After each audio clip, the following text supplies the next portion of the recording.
오늘 이 말씀 단락은요, 유대인들의 손을 씻는 정결의식, 그리고 고르반이라는 유대 풍습에 대한 이야기를 빌어서 하나님이 원하시는 경배가 무엇인지 다루고 있습니다. 그렇죠? 9절에 보면은 사람의 계명으로 교훈을 삼아 가르치니 나를 헛되이 경배하는도다. 그러니까 지금 너희가 하고 있는 이러한 모습들이 나를 헛되이 경배하는 것이다 라고 이야기하고 계십니다. 어떤 건가요? 헛되이 경배하는 모습이 3절, 6절, 9절을 이렇게 눈으로 이렇게 보시면 사람의 계명, 전통으로 교훈을 삼아 가르침으로 하나님의 말씀을 폐하는 것, 이것이 하나님을 헛되이 경배하는 것이죠.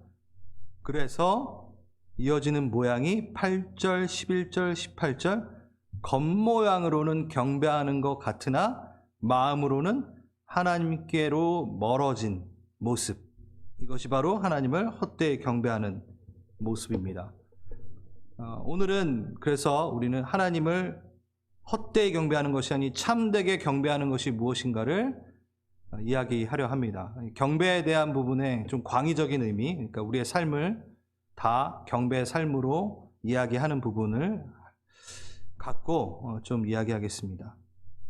하나님을 참되게 경배하는 것은 먼저 하나님의 계명 안에 있는 그의 마음과 의도를 본 것입니다. 2절에 바리새인들이 제자들에게 이렇게 얘기합니다. 장로들의 전통을 범합니까? 왜?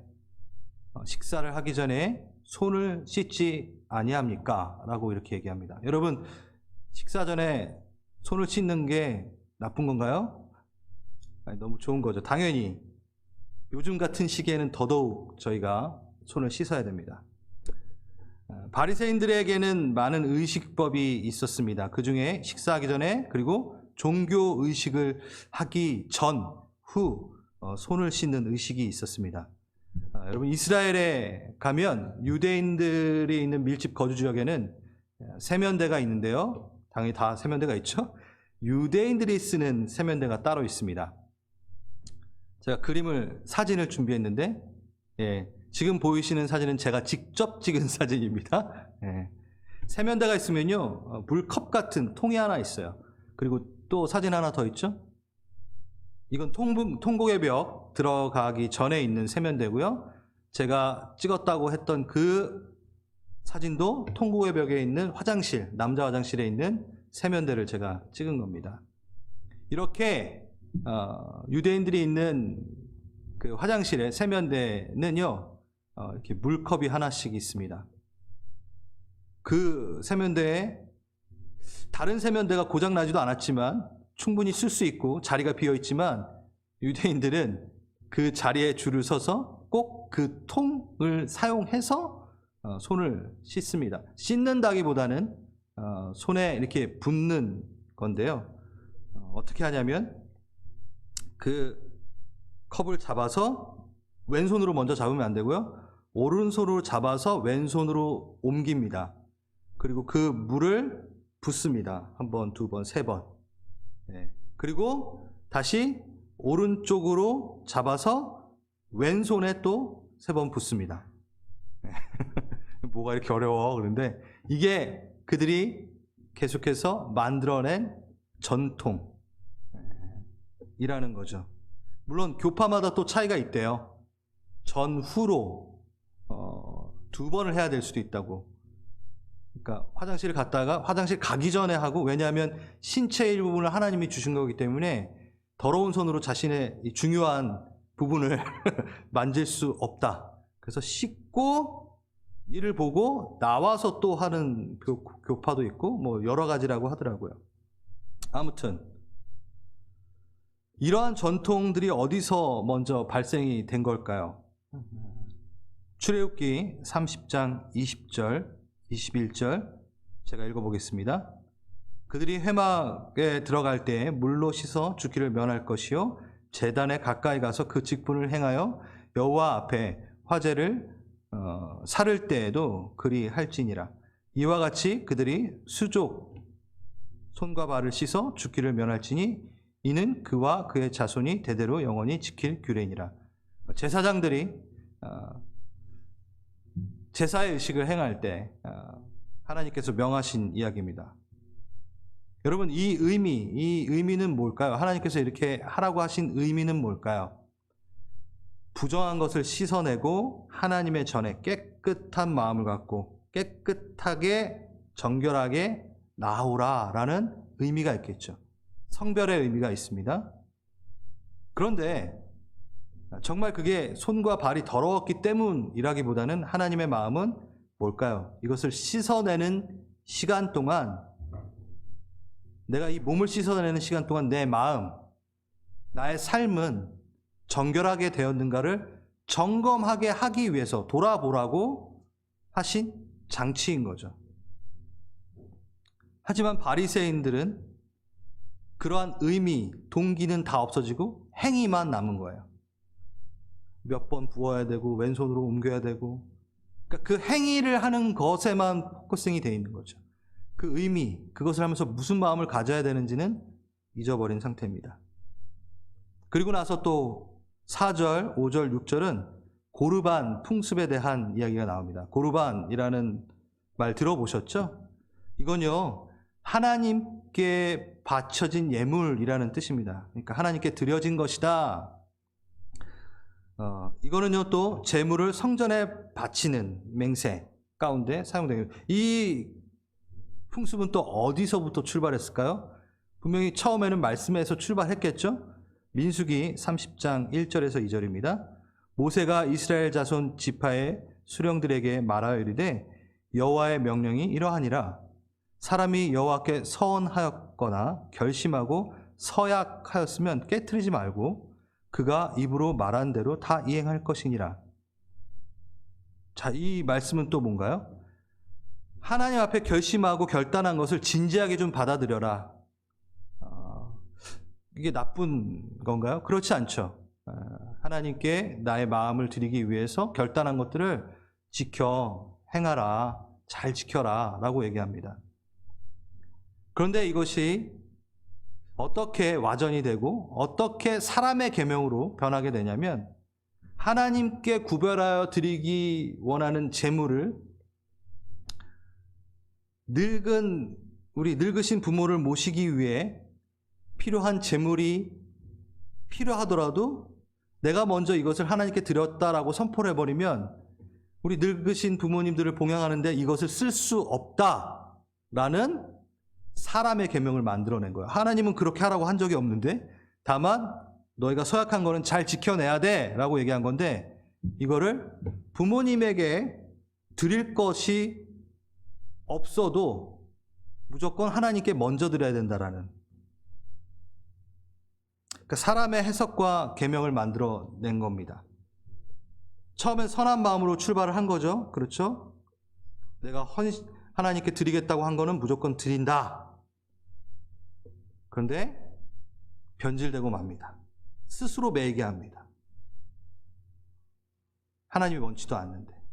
그래서 마가복음에 이렇게 얘기하고 있습니다. 마가복음 7장 11절, 너희는 아버지나 어머니에게 드리던 것이 고르반, 즉 하나님께 드리는 예물이 되었다고 하면 그만이라고 한다.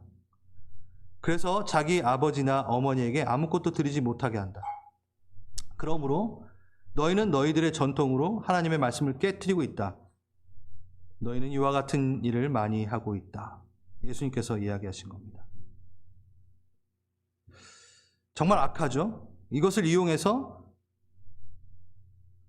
부모님을 봉양하기 싫으니까 난 이걸 하나님께 이미 드렸어. 그러니 나는 이 의미에서 부모님을 봉양하는 거에 대해서 난 자유해 라고 해버립니다. 그리고 나서 제대로 정말 하나님께 드리면 모를까? 근데 하나님께도 드리지도 않아요. 그러니까 이건 나는 떼어난 거니까 하나님께 드릴 거야. 그러니까 아무데도 쓰지 않아 하면서 그거를 하나님께도 드리지 않고 자기가 쓰는 거죠. 하나님이 원하신 거 아닙니다. 그렇게 해가지고 부모님 봉양하지 말고 다 줘. 하나님 거지 아니에요. 절대 그렇게 하시지 않으셨는데, 하나님의 뜻을 무효화하는 경건한 사기, 경건해 보이는 사기죠. 이것을 예수님은 외식이다라고 오늘 말씀하십니다. 동기와 의미는 전혀 다 없어지고 행위만 남고 그럴듯해 보이는 경건한 사기로 돌변을 합니다. 참되게 경배하는 것은 하나님의 계명에, 하나님의 말씀의 의도와 그 동기를 잘 알아듣는 거죠. 그 마음을 아는 거죠. 그래서 하나님의 계명과 사람의 계명의 차이가 어떠한지를 제가 좀 좋은 예로 말씀드리겠습니다. 제가 일전에 한번 말씀드린 것 같은데 제가 너무 좋아하는 예입니다. 이해가 너무 잘 되기 때문에. 아버지와 아들이 있었습니다. 어린 아들이 있었습니다. 그 집은 신호등이 있는, 건널목이 있고 신호등이 있는 집이었습니다. 그런 집에 살고 있었습니다. 어렸을 때부터 아버지는 아들에게 빨간 불일 때는 건너지 말고 파란 불일 때는 건너도 된다라는 그 법을 이야기했습니다. 아들은 그것을 듣고 배웠습니다. 그리고 그 법이 자신의 이제 법이 되었습니다. 빨간 불 때 건너가지 않고 파란 불 때 건너야 되는구나. 그래야지만 나의 생명을 지키고 또 다른 사람의 생명도 지키며 공동체의 생명을 지킬 수 있겠구나라는 그 법이 심겨졌습니다. 근데 하루는 이제 장성하여 있는데 건너편에 살고 계신 친근한 알고 있는 할머니가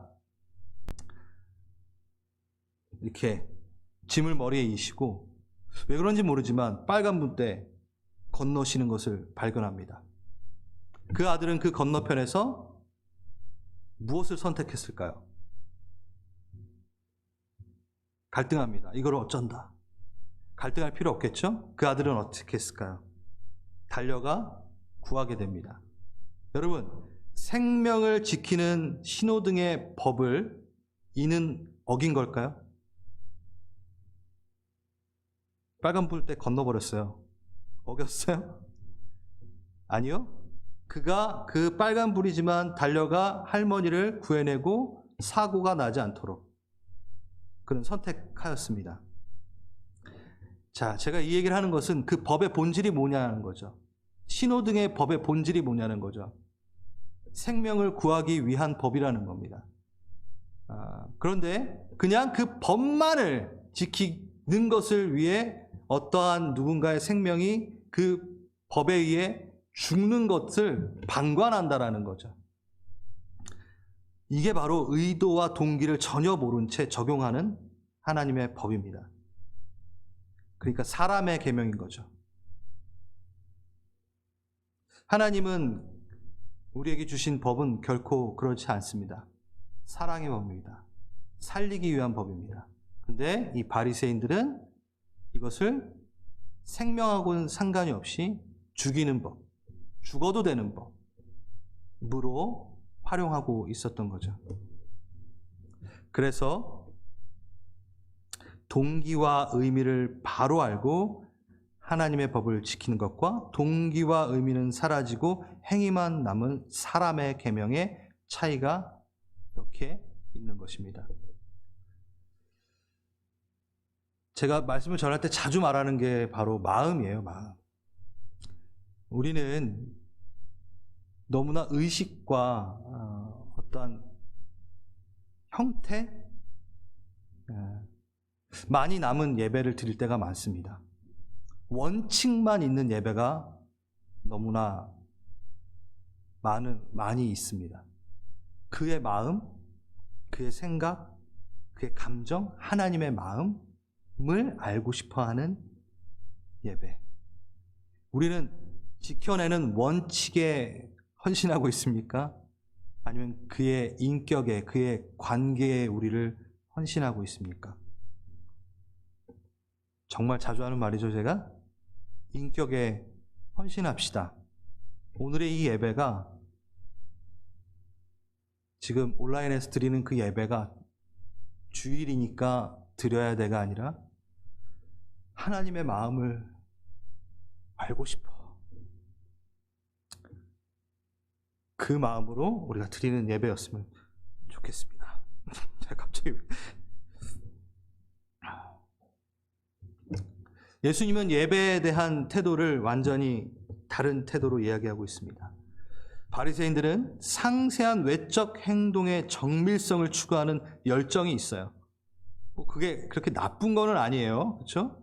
하지만 항상 거기에 다합니다. 그게 끝입니다. 하나가 항상 부족해요. 예수님이 하나님을 아바, 아버지라고 부르면서 보이신 그 예배. 하나님과의 친밀함을 누리며 하나님의 마음에 다가가는 예배. 그것을 항상 놓칩니다. 그래서 7절, 8절, 9절 이렇게 말씀하시는 겁니다. 외식하는 자들아, 입술로는 나를 공경하되 마음은 내게서 멀도다. 나를 헛되이 경배하는구나. 여러분의 마음은, 우리의 마음은 지금 어디 있나요? 그러면서 예수님은 더 구체적으로 예를 드십니다. 바리새인들이 놓치고 있는 것. 18절, 19절, 20절에 보면 뭐죠? 입에서 나오는 것들은 마음에서 나오는 것이다. 마음에서 나오는 것. 그러니까 마음을 점검하라. 왜? 마음 대 마음이니까 마음을 점검해야지 라고 얘기하죠. 외적 행실만으로는 절대 안 된다.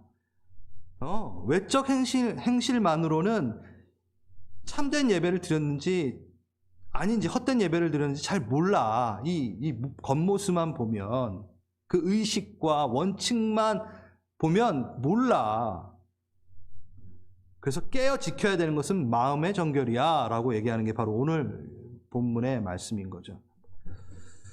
그래서 전 두 번째 이걸 얘기합니다. 외적 행실뿐만 아니라 우리의 마음을 정결케 하는 것이 진정한 예배다. 너무나 당연한 건데, 저는 이 부분을 딱 생각하면 떠오르는 구절이 있어요. 우리 이미 했던 마태복음 7장입니다. 아주 유명한 구절이면서 유명하지만 많은 오해를 갖고 있는 구절.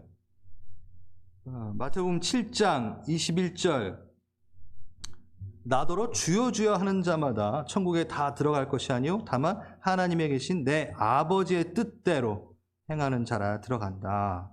그러면서 22절에 그날에 많은 사람들이 나와서 주여 주여, 우리가 주의 이름으로 선지자 노릇도 하고 주의 이름으로 귀신도 내어쫓고 주의 이름으로 많은 권능을 행하지 아니하였나이까? 내가 너희를 도무지 알지 못한다. 불법을 행한 자들아. 여러분, 충격적인, 그렇죠? 그러면서 바로 24절에 그러므로 누군지 나의 이 말을 듣고 행하는 자는 집을 반석 위에 짓는 것과 같다라고 이야기하시는 거죠. 아주 유명하죠. 근데 여러분 7장 했을 때 기억나시는 분은 감사한 겁니다. 여러분 기억력이 좋으시고. 이게 뭔가요? 행동을 해야지만이 하나님이 기뻐하시고 받는 예배이며 그 행위가 반석이 됨으로 구원 얻는다라는 얘기인가요? 아니었잖아요. 기억나시죠? 자, 행하는 것과 행치 않은 것이 대조되고 있는 게 아닙니다. 뭐죠? 꾸지람을 들었던 사람들도 행했어요. 행동이 있었어요. 그러니까 행하지 않기 때문에 꾸지람을 받은 것이 아니라 아버지의 뜻대로가 더 중요합니다. 아버지의 뜻대로 행하지 않았기 때문에. 그러니까 외적인 모습은 다 동일했어요. 여러분 잘못했나요? 이들이 귀신을 내어 쫓았죠? 권능을, 예수 그리스도 이름으로 권능을 행했어요? 병자를 고쳤어요? 여러분 그거 해본 적 있으세요? 해보신 분들도 있겠지만 그거라도 했으면 좋겠어요? 근데 다 했다니까요, 이 사람들이. 그런데 모른대요. 이건 뭐냐면 너희가 행치 않았기 때문이 아니라 뭐가 빠졌다? 아버지의 뜻대로가 빠진 거예요. 만약에 행함이 반석이 되면요 위험하죠. 구원을 행함으로 이루게 되네요. 반석이 뭐죠? 말씀이잖아요. 하나님의 뜻, 하나님의 말씀의 그 반석 위에 우리가 집을 세우는 거잖아요. 그래서 무엇을 제가 지금 얘기하고 싶으냐면 두 개 다 행함이 있었는데 분명한 차이가 있다. 그게 뭐냐면 아버지의 뜻대로, 아버지의 말을 듣고의 차이가 있는 거죠. 그럼 아버지의 뜻은 뭐고 아버지의 말을 듣고 한 건 뭘까요? 아버지의 마음과 의도를 알았다라는 거예요. 그의 마음을 알고 행하는 것. 좀 더 쉽게 말하자면 동기를 보신다라는 거예요. 그것을 행하는 동기를 보시지 그 행하는 모습을 보시는 것이 아니라 그 동기를 보신다라는 겁니다. 하나님 속지 않으십니다. 우리 마음이 어디에 있는지 아무리 열심히 예배를 드리고 아무리 뭔가를 잘 이루어내는 것 같더라도 우리의 마음이 우리의 동기가 깨끗하지 않으면 진정한 예배가 아니라는 거죠. 너무 당연한 얘기인데 하나님 속지 않으십니다. 하나님 속지 않으시니까 정말 좀 두려운 부분이 있는 것 같아요. 내가 막 이렇게 행위적으로 막 이렇게 정말 멋있게 착 해서 하나님이 깜빡 속으셔서 받으셨어. 그럼 그분은 신이 아니죠. 그거에 넘어가는. 그럼 우리 진정한 신은요, 내 마음을 안다는 거죠. 두렵고 떨리는 일입니다. 우리의 외적 가면에 속지 않으십니다. 심각한 얘기입니다. 지금 온라인을 통해 그리고 여기에 오셔서 예배드리는 분들, 저 떨립니다. 떨려야 됩니다. 예수님은 우리 실제 내면과 만나시는 분이십니다. 그래서 하나님을 참되게 경배하는 것은요, 외적 행실 뿐만 아니라, 그러니까 외적 행실이 다 나쁘다는 게 절대 아니에요. 그것뿐만 아니라 마음을, 그러니까 덤하여 마음을 지켜야 되는 거죠. 만약에 외적 행실과 의식만을 신경 쓰지 말고 그만큼의 노력을 해서 마음도 신경 쓰라 라고 얘기하는 거죠. 그래서 여러분 한번 예를 들어봤습니다. 교회 갈 때 여러분 입고 갈 옷 같은 거 신경 쓰시죠? 막 입으시나요? 네. 머리 스타일도 막 그냥 감지도 않고 오시나요? 아니죠. 그게 잘못됐나요? 아니에요. 그렇게 하셔야 돼요. 제가 지금 여기 쓰는데 아침에 일어난 채로 그대로 그냥 눈곱 끼고 이렇게 러닝 셔츠 란닝굴 아무튼 그거 하나 딱 걸쳐 입고 나오면 어떨까요? 아유, 우리 목사님 드디어 맛이 가셨구나. 뭐 이렇게. 제 말은요, 이거를 신경 쓰는 만큼 이 마음은 더 신경 써야 된다라는 거죠. 우리가 넥타이를 저 혼자 매는군요. 뭔가를 할 때 주일날 뭔가를 입고 할 때 내 마음은 준비되었는가를 점검해야 된다는 겁니다. 내일 뭐 입고 가지? 내일은 어떤 백을 들고 갈까?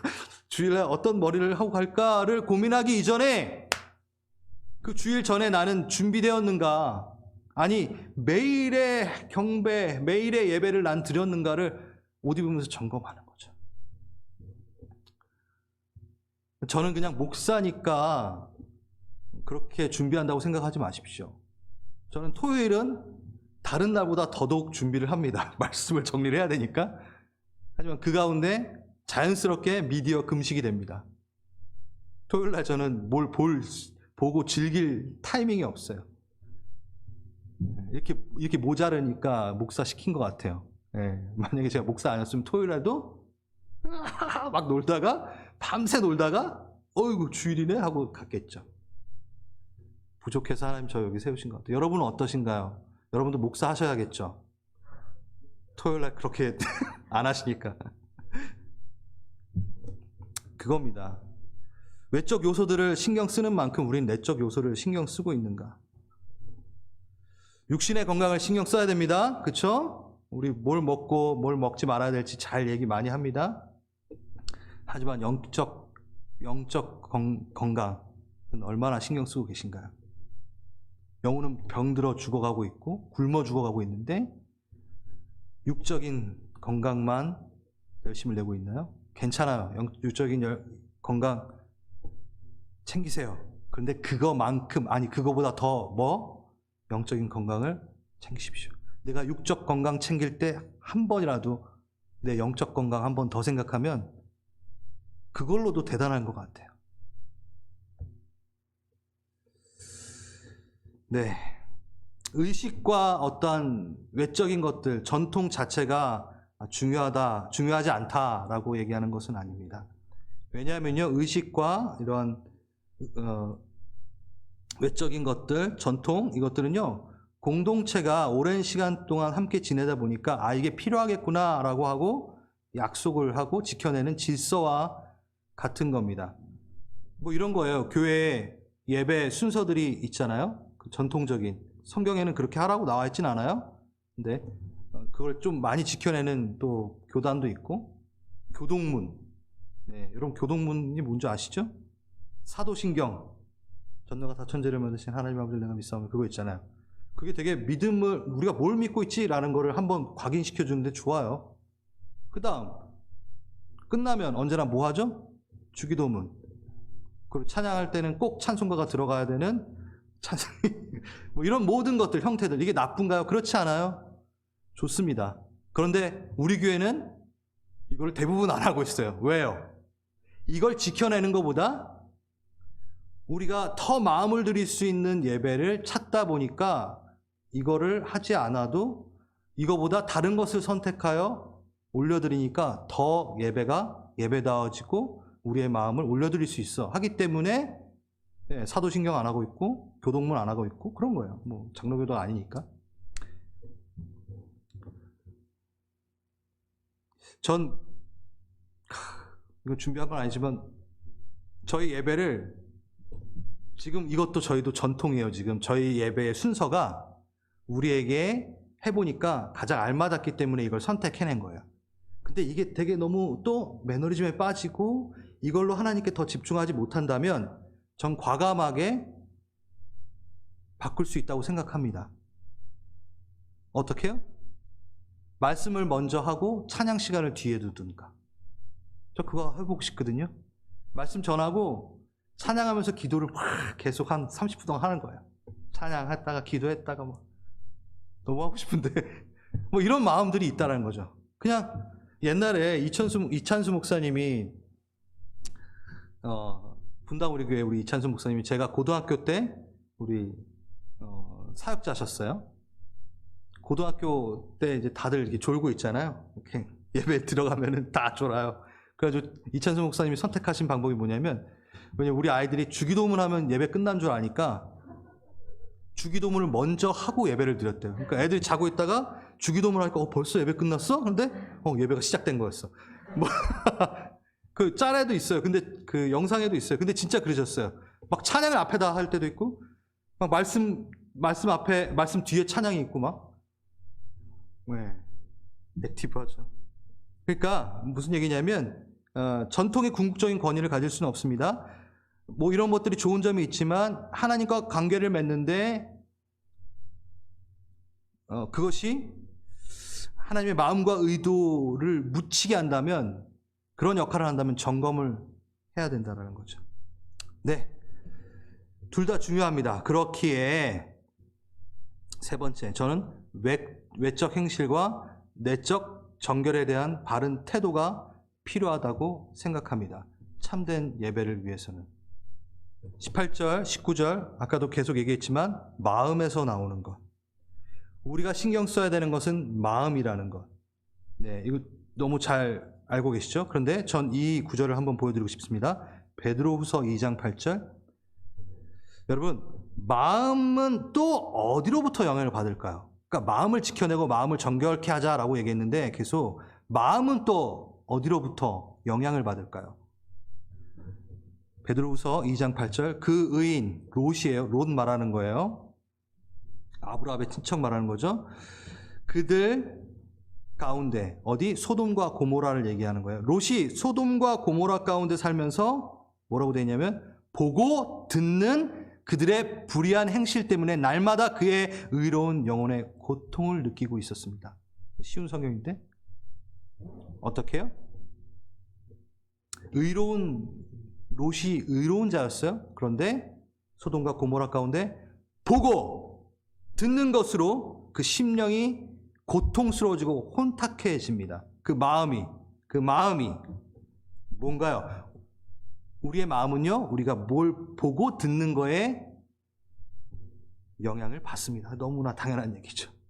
그러니 외적인 것, 의식적인 것이 무가치하다 할 수 없어요. 우리가 보고 우리가 함께하고 우리가 만지고 있는 게 정말 중요하다라는 겁니다. 우리가 보고 있는 미디어들. 그래서 제가 유튜브 영상 하나를 추천을 해드릴게요. 지금 보여드리고 싶지만 한 6분짜리인데 제가 예전에 DTS 할 때, YM에 있을 때 영적 도회, 영적 전쟁을 할 때 이렇게 예를 들어서 보여주는 거에 아주 좋아서 제가 이거 보여준 적이 있는데, 보는 것에 어떠한 영향력이 있는가.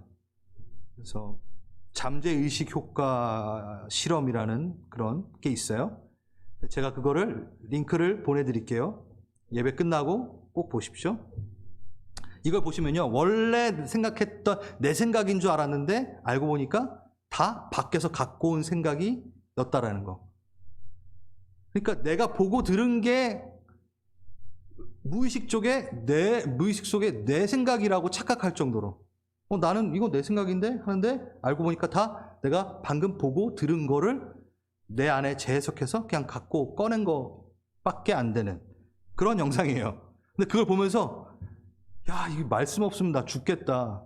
이거 말씀으로 주님과 함께 있지 않으면 내가 보고 들은 게 내 생각이라고 생각하고 그게 맞다라고 생각하는 내가 되겠다라는 걸 많이 느꼈습니다. 꼭 보십시오. 그렇기 때문에 함께 어울리는 것, 그 그룹의 행동들과 말들이 나의 상태에 영향을 받기 때문에 아주 중요합니다.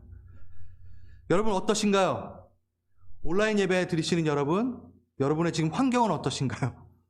우리 아까 맹 목사님이 처음에 시작할 때 혹시 소파에 혹시 침대에 계신 분이 있으실지 모르지만 다 함께 일어나셔서 예배 드리겠습니다. 좀 가슴 아픈 얘기인 것 같아요. 예. 여러분의 환경은 지금 어떻습니까? 나는 신령과 진정으로 예배를 드리기 때문에 어디서든 예배를 드릴 수 있어. 아멘, 맞습니다. 그런데 만약에 여러분의 그 환경이 진짜 신령과 진정으로 드리는 예배를 도와주지 못한다면 그 환경을 바꾸셔야 합니다. 그렇기 때문에 우리는 모입니다. 준비합니다. 이거는 또 다음에 좀 더 자세하게 제가 얘기를 하고 싶고요.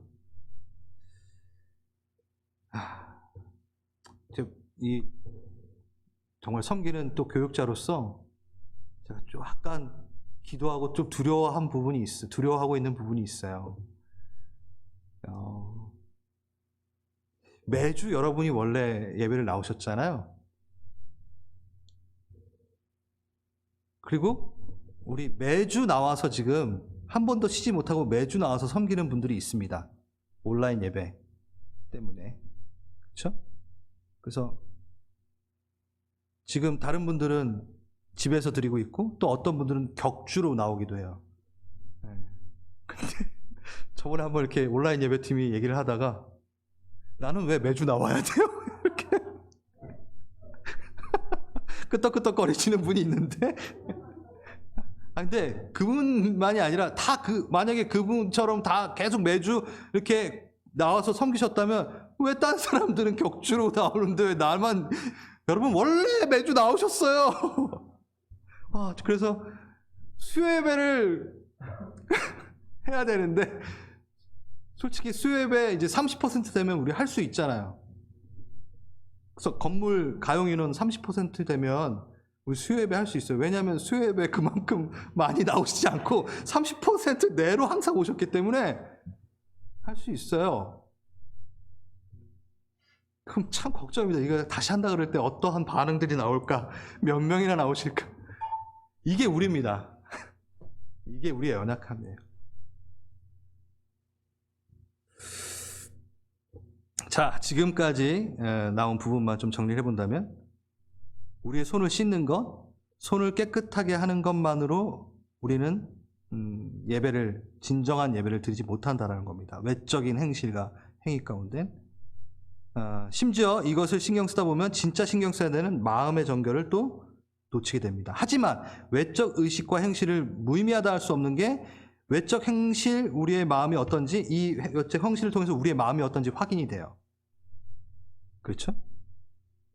마음에 있는 것이 입으로 표현되니까, 내 마음에 있는 것이 입으로 나가니까 이 외적으로 나와 있는 것이 내 마음이 어떤지를 알게 해준다는 거죠. 여러분의 지금 예배드리는 태도, 내 마음이 지금 하나님 앞에 정결함으로 준비하여 섰는지 아닌지를 보여주고 있는 그림이라는 거죠. 그걸로 확인이 된다는 거죠. 그래서 저는 뭘 얘기하고 싶냐면 우리는 분명히 진정한 정결로서의 노력과 애씀이 필요한 존재다라는 걸 얘기하고 싶은 거예요. 외적 행실 필요 없어. 내적 행실만 강해. 이게 아니라 둘 다 필요하고, 그럼 뭐가 필요하냐? 동일하게 진정한 정결로서의 노력과 애씀이 우리에게 필요하다.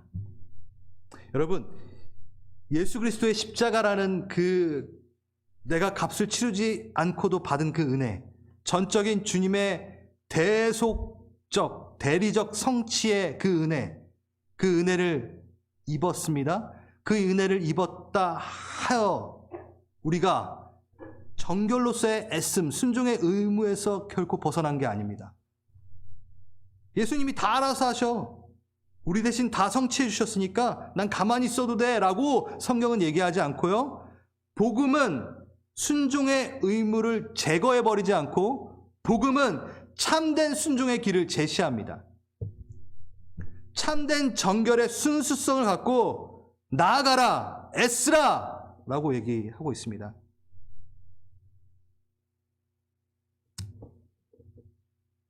그렇죠. 오늘의 말씀 여기서 끝낼 수 있습니다. 그런데 이게 끝이 아닙니다. 정결에 애쓰십시오. 대부분 이 말씀은 정결, 마음의 정결에 애쓰십시다 라고 끝나기도 해요. 뭐 맞아요. 그런데 그게 다가 아닌 것 같아요. 우리 정결을 위한 애씀, 우리의 마음의 순종과 그 정결이 우리를 살려내지 못하기 때문에 여기에서 멈추면 안 됩니다. 다시 우리는 그 정결에 대한 애씀과 노력이 필요하지만 그게 참된 예배를 만들어내지는 못합니다. 이게 무슨 소린가요, 목사님? 그렇죠. 아까 우리 찬양했던 것처럼 뭐가 필요하냐면요, 제사장 압도한 구름 같은 영광이 우리에게 필요합니다. 희생의 제사 후 주의 불 이만이 모두 엎드려집니다. 제가 지금 얘기하는 거는 제사장이 손을 씻고 마음을 다해 마음을 정결케 해요.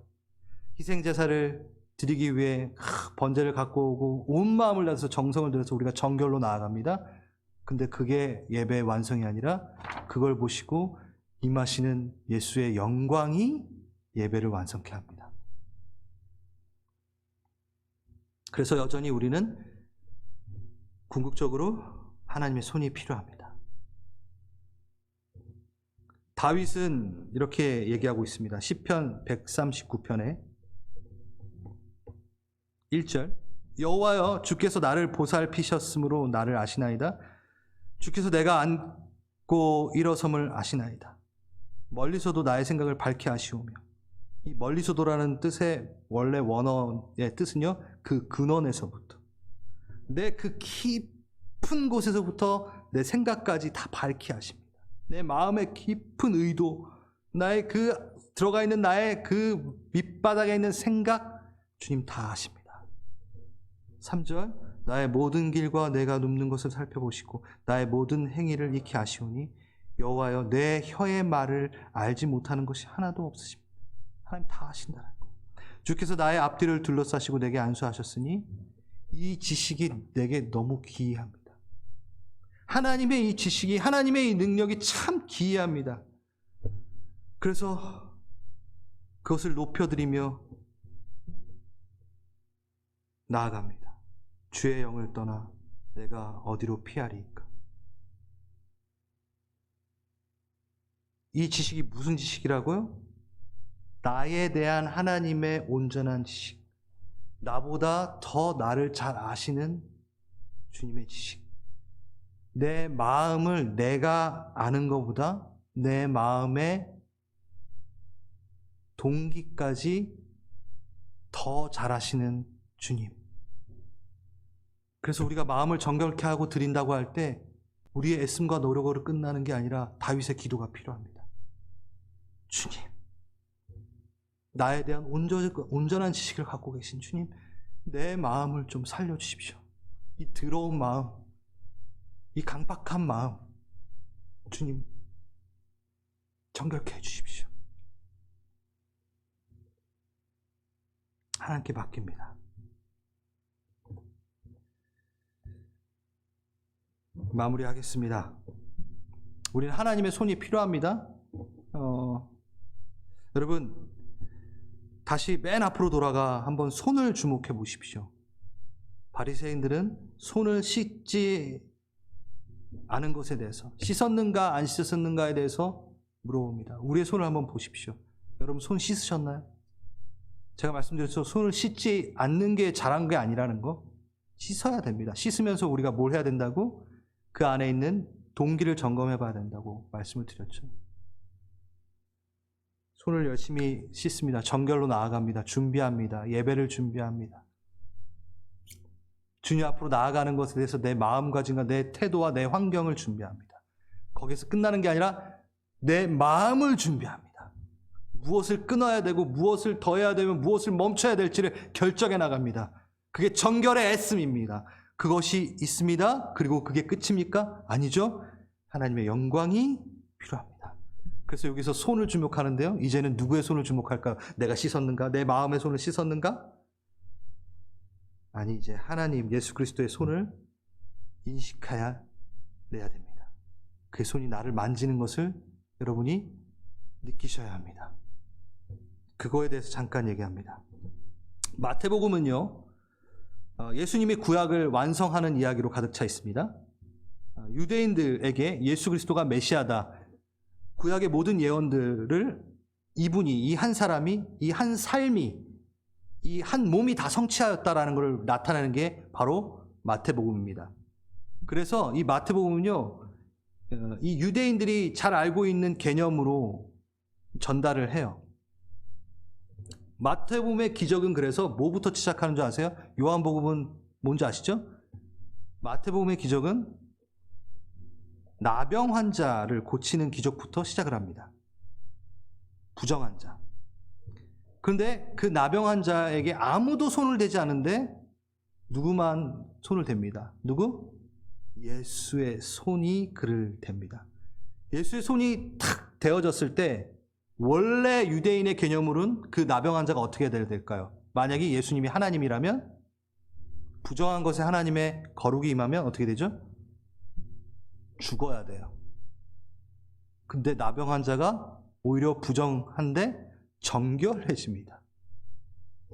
대박 사건.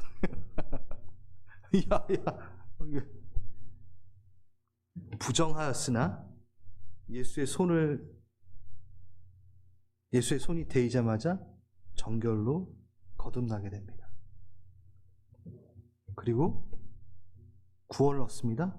그러니 거룩으로도 초청이 됩니다. 어떨까요? 9장 죽은 소녀를 살리는 기적.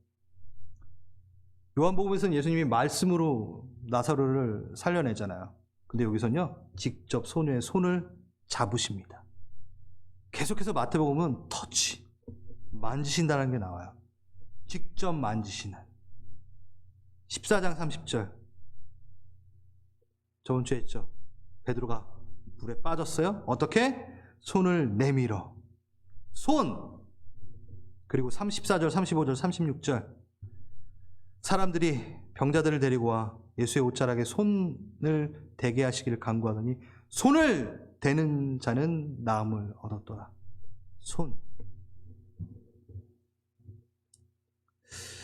우리가 해야 하는 것이 있습니다. 자, 다시 마음의 정결, 손을 닦습니다.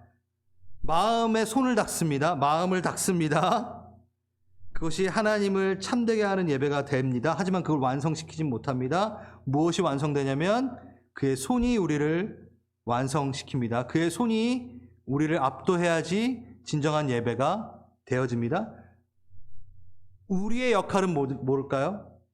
우리의 역할의 다함은 우리의 정결에 힘쓰는 것으로 역할을 다하는 겁니다. 그렇지만 그것으로 끝났다고 하면 안 되고, 하나님의 임재가 없으면 나는 다시 부정해질 수밖에 없고 내 정결은 금방 더러워질 수밖에 없다라는 것을 인식하고 정결을 준비해야 됩니다. 이건 달라요. 그냥 정결을 내가 했으니까 하나님 다 해줄 수 있는 거죠? 이제 끝이죠? 아니에요. 더 겸손히 그의 손을 바라는 것으로 우리는 끝을 맺어야 됩니다. 제가 이렇게 수련회를 이렇게 다닐 때 청년들을 많이 만나면서 이렇게 기도할 때 이런 물음을 많이 해요. 하나님 만나고 싶어요. 하나님 알고 싶어요. 하나님 더 사랑하고 싶어요. 그런데 하나님의 사랑이 안 느껴져요. 라고 얘기할 때 제가 자주 하는 얘기입니다. 여러분도 어떠세요? 여러분도 그러신가요? 제가 오늘 이것에 대해서 말끔하게 해결을 해드리겠습니다. 여러분, 우리가 하나님을 먼저 사랑할 수 있는 존재인가요? 아닙니다. 절대 그럴 수 없습니다. 하나님이 우리를 사랑하셨기 때문에 그 다음 우리가 사랑할 수 있게 되는 겁니다. 성경에 명확하게 얘기하고 있습니다. 먼저 그가 우리를 사랑하셨기 때문에 우리가 사랑할 수 있는 겁니다. 그러면 지금 1번이 뭐죠? 하나님이 우리를 사랑했기 때문에 우리는 2번을 할 수 있는 거예요. 우리가 사랑하고 싶은 마음이 생긴 거예요. 그러면 많은 사람들이 물어봅니다. 나는 하나님을 사랑하는데 하나님의 사랑이 느껴지지 않아요. 라는 게 말이 되나요? 아니에요. 1번이 없으면 2번도 없어요. 근데 2번을 이미 하나님 사랑하고 싶고 하나님 더 알고 싶은 마음이 생겼어요. 1번은 어디 간다? 1번 있어요. 1번 있어요. 그의 손은 있어요. 그런데 그거를 내가 인식하지 못하고 있을 뿐이죠. 어디에 있나요? 말씀에 있잖아요. 성경에 있잖아요. 나의 삶 가운데 있잖아요. 주님의 사랑은, 주님의 손은 나를 만지고 싶어서 애가 달았습니다. 그러니 넌 정결을 준비해라. 나를 사랑하는 그 2번만 좀 갖고 있어라. 1번은 이미 했잖니. 1번은 이미 너 옆에 있잖니. 그러니 그 2번 나오라. 정결하게 나오기를 애쓰라. 노력해봐라. 내가 너를 삼키리라. 내가 나의 영광으로 너를 일으키리라. 네, 우리 다 함께 일어나셔서 오늘 마지막 했던 찬양 좀 같이 하고 오늘 예배를 마치겠습니다.